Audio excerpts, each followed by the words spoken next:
সকাল হলেই আমাদের মায়েদের প্রথম যেটা মাথায় আসে সেটা হচ্ছে বাচ্চাদেরকে কী খেতে দেবো।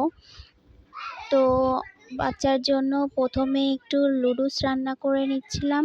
হ্যালো বন্ধুরা, আশা করি তোমরা সবাই অনেক ভালো আছো, আমিও ভালো আছি। আজ তোমাদের সাথে শেয়ার করব ডাল ডিম রান্নার রেসিপি। তো আমি ডালটাকে আগে থেকেই সিদ্ধ করে রেখেছিলাম। এর মধ্যে একটু লবণ, একটু হলুদ দিয়ে একটু ভালোভাবে ফুটিয়ে নেব।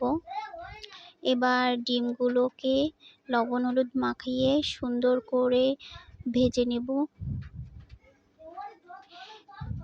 ডিমগুলোকে সামান্য এপিট ওপিট করে ভেজে নিয়েছি। এবার